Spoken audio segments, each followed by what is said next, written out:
Hello aspirants, आप सभी का स्वागत है एनालिस्ट आईएएस के यूट्यूब चैनल पे। तो रिसेंटली वर्ल्ड रिसोर्स इंस्टीट्यूट है, उसने अपनी वेबसाइट पर एनुअली एक रिपोर्ट वो लॉन्च करते हैं जो कि एडिक्वेट वाटर रिस्क एटलस होती है। इसमें अलग अलग मैप्स होते हैं पूरे वर्ल्ड के, आप किसी कंट्री का भी स्पेसिफिक देख सकते हैं, और जितने वाटर स्ट्रेस रीजन है या जो नहीं है ये उनके बारे में थोड़ा सा है। इसमें कुछ इंपॉर्टेंट मैंने आपको लास्ट में मैप्स दिए हैं, जैसे कोस्टल फ्लडिंग इंडिया में कहाँ होती है, ड्रॉट प्रोन रीजन्स इंडिया के कौन से, जो मेन आंसर में आपके हेल्पफुल हो सकते हैं। Plus we have the data in this series, so we'll see why news adequate water risk at least किसे कहा जाता है, then what is this water stress. Basically this is a ratio between the demand and the supply, so we'll see about it. And cause of the global water stress concerns, then this one is the steps to avoid this. So ये अगर water stress related कोई question आता है mains में, so इसमें से कुछ points आप मिटिगेशन मेथड्स के तौर पे दे सकते हैं। Now we have our today's prelims and the mains practice question, so let's start. Why news? New data of adequate water risk Atlas जो वर्ल्ड रिसोर्स इंस्टीट्यूट रिलीज करता है वो रिलीज हो चुकी है। अब ये है क्या?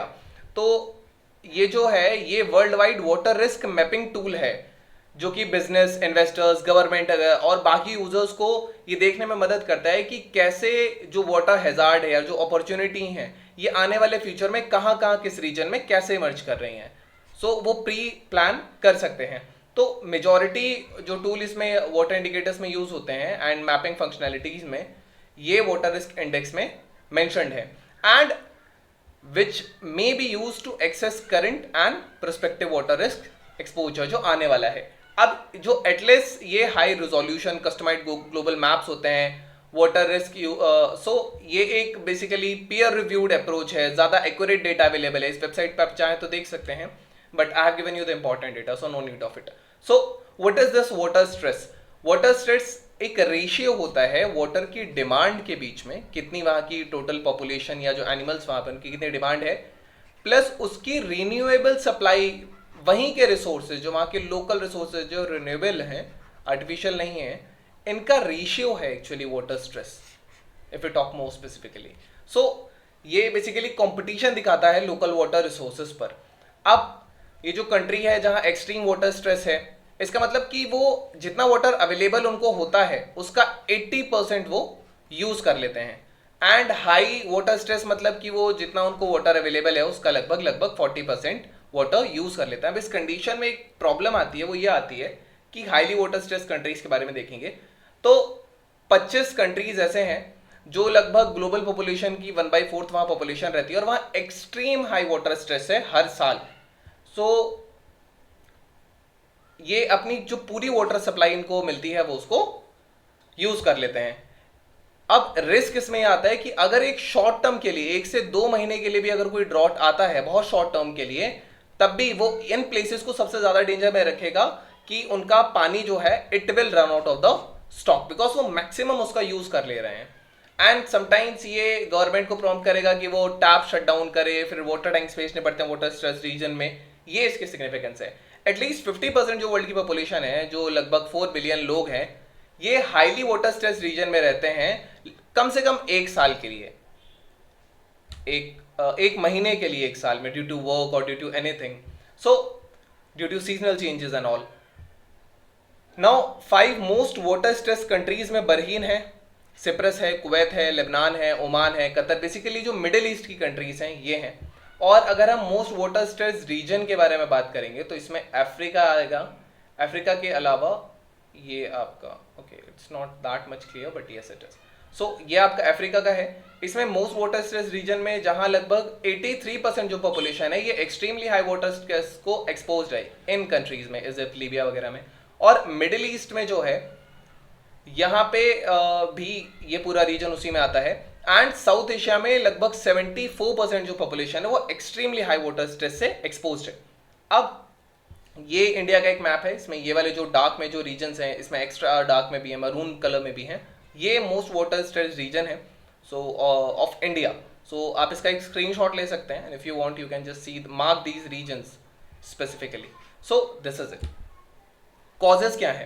तो अक्रॉस द वर्ल्ड जो वाटर की डिमांड है ये जितनी उसकी अवेलेबिलिटी है उससे ज़्यादा है। ग्लोबली अगर हम डिमांड की बात करें तो 1960 के बाद से दुगना से ज्यादा हो चुकी है demand, more than double, right. और वाटर डिमांड इंक्रीज कर रही है, इसका one of the major reason है पॉपुलेशन ग्रोथ, इंडस्ट्रीज का बढ़ना, जैसे irrigated agriculture, irrigated livestock use हो रहा है, एनर्जी प्रोडक्शन में वाटर यूज होता है, मैन्युफैक्चरिंग में यूज होता है।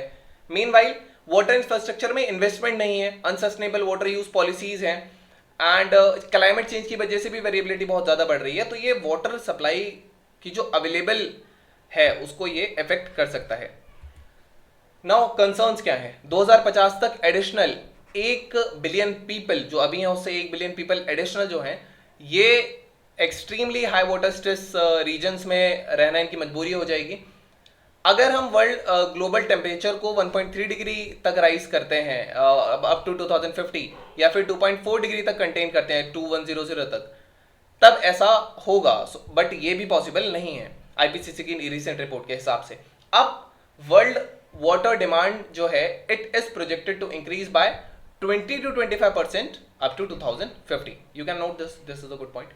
Then for the middle east and north Africa, इसका मतलब है कि उनकी 100% जो पॉपुलेशन है वो एक्सट्रीमली वाटर स्ट्रेस रीजन में रहेगी आने वाले 2050 तक। बिगेस्ट जो चेंज है वाटर डिमांड में अभी और 2050 तक, ये सब साहारन अफ्रीका में होगा।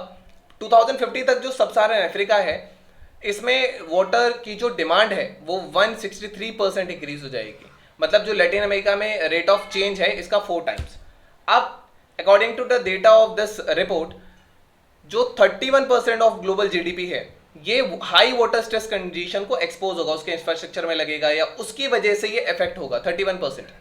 अब जबकि ये केवल 24% था 2010 में, और वो जो 4 कंट्रीज हैं जिसमें इंडिया, मैक्सिको, इजिप्ट और टर्की हैं, ये बेसिकली इसका जो half of the GDP exposed है वो इन्हीं कंट्रीज में एक्सपोज्ड है।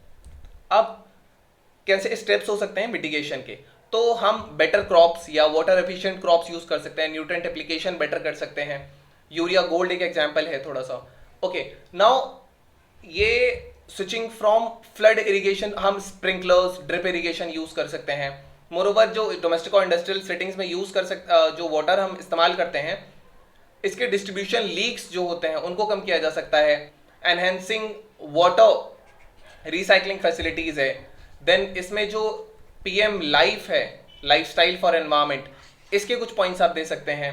देन इसका मेंशन भी आप कर सकते हैं। वाटर डिमांड जो है ये वर्ल्ड पॉपुलेशन में कम हो सकती है अगर उसकी पॉपुलेशन को 8.5 बिलियन तक रखा जाए 2050 तक। सो टैक्स इंटेंसिव्स हैं, देन फैमिली प्लानिंग अलग अलग कंट्रीज कर रही हैं, इंडिया में भी इस चीज का आ रहा है। So increasing reservoir storage capacity, we can do this. Reservoir storage capacity बढ़ा सकते हैं, नए रिजर्व बना सकते हैं, सेडिमेंटेशन की प्रॉब्लम को कम कर सकते हैं। सिटीज जो हैं उनको urban water resilient action plans adopt करने चाहिए, जैसे कि जो African group of 6 African countries हैं ऑलरेडी वैसी अप्रोचेस पर वर्क कर रहे हैं। या फिर इसमें एक मेंशन और किया जा सकता है जो अरावली में ग्रीन वॉल का जो इनिशिएटिव है जिसमें छोटे छोटे वाटरशेड रीजन्स भी बनाए जाएंगे, ये इस रीजन को थोड़ा सा जो हाईली वाटर स्ट्रेस है इसको कम करने में हेल्प करेगा। ये थोड़ा अगर okay this was the thing, ये करंट को हम ऐसे लिंक कर सकते हैं। सो फार्मर्स इनको ज़्यादा एफिशिएंट वाटर मेजर्स यूज करने चाहिए, जैसे वाटर एफिशिएंट क्रॉप्स पे शिफ्ट कर सकते हैं, मेथड यूज कर सकते हैं जैसे ड्रिप और स्प्रिंकलर। अब कंपनीज को साइंस बेस्ड अप्रोच रखनी चाहिए, न्यू टेक्नोलॉजिकल एडवांसमेंट्स हो सकते हैं। सो ये सारी चीजें। Now this is a diagram. So ये बेसिकली आपका कोस्टल फ्लडिंग का है। इसमें जो मैक्सिमम या एक्सट्रीम कोस्टल फ्लड के अफेक्टेड रीजन है वो ये रीजन्स हैं। इधर बांग्लादेश के नीचे वाला रीजन, यहाँ कच्छ रीजन के आसपास, गुजरात में आसपास, पाकिस्तान के नीचे वाला एरिया, एंड ये area, then this area. So these are जो जितना डल है यहाँ ये सबसे कम कोस्टल फ्लडिंग प्रोन है। अब यहाँ पे ये जो है this is your data of drought prone areas in the country, कि जहाँ so most drought prone areas, these are the areas which are most drought prone areas of the country. There you can take a screenshot, you can just note it down. So ये mains answer में valuation में काम आ सकता है. So this is it. Now we have our prelims practice question. So which of the following is the most water stressed state of India? Is it Uttar Pradesh? Is it Maharashtra, Rajasthan or Arunachal Pradesh? You can type the answer in the comment section, then let you know if it's correct or not. Then we have our mains practice question. So it is estimated that in just 30 years from now, half of India will be living in cities. In context of the threat of water crisis, how can we ensure the next generations water security to next generations, right? And suggest some best management, eco management practices to ensure water scarcity. So this is it. How can we ensure the water security to the next generation? So this was the question. So you can try this, and this was all about today's video session. Hope you understood it. Thank you. Have a nice day, and stay tuned with Realist IAS for your better preparation.